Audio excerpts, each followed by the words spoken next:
Dim the light on your screen and place it away on the side. Snuggle up under the blankets and get ready to take a magical journey to a land far, far away.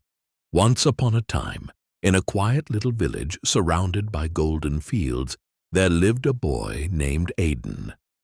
Aden wasn't like the other children. While they dreamed of farming, fishing, or baking bread, Aden dreamed of castles, shining armor, and brave quests. At night, when the stars lit the sky, he would whisper to himself, "One day, I'll be a prince.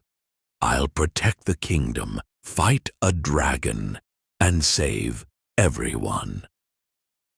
One evening, Aden lay in bed with the moonlight shining across his face. His eyelids grew heavy, and soon he drifted into a dream. When he opened his eyes, he was no longer in his little room. Instead, he stood in a grand courtyard, wearing a prince's cloak of deep blue, a golden crown resting lightly on his head. Before him stretched a mighty castle with tall spires, flags fluttering in the wind, and people cheering, "Prince Aden! Prince Aden!" But the cheering faded quickly, replaced by a fearful cry. From the hills beyond the castle came the sound of wings, great, heavy wings. A dragon, emerald green with scales that shimmered like jewels, soared above the land.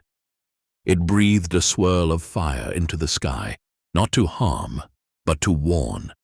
The kingdom trembled. The king and queen rushed to Aden. "Brave prince," they said softly, "only you can protect us. Will you face the dragon?" Aden's heart raced. He was afraid. But he stood tall.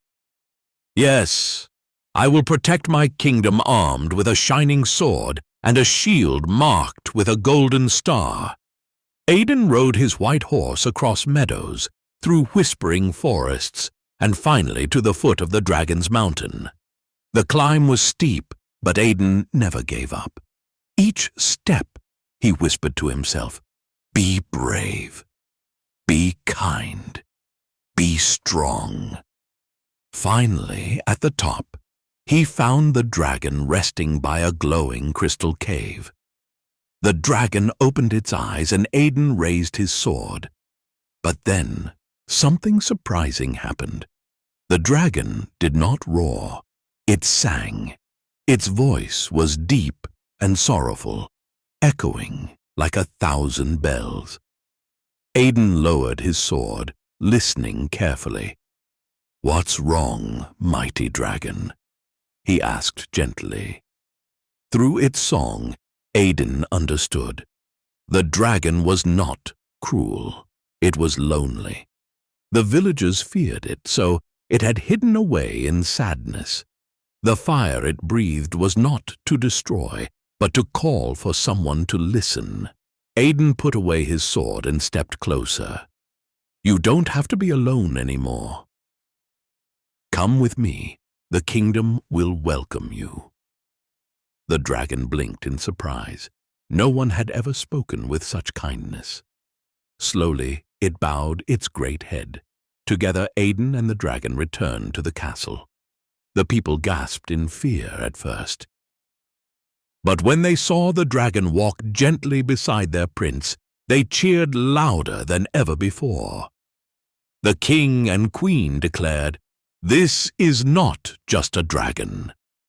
This is our friend, and our brave Aden has saved the kingdom with courage and kindness."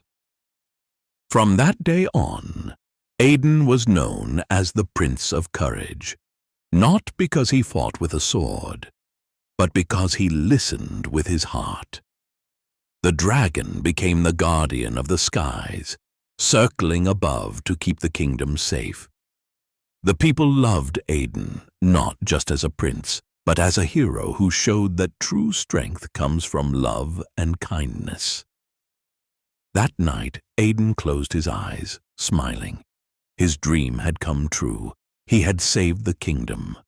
and made a friend who would be by his side forever. The end.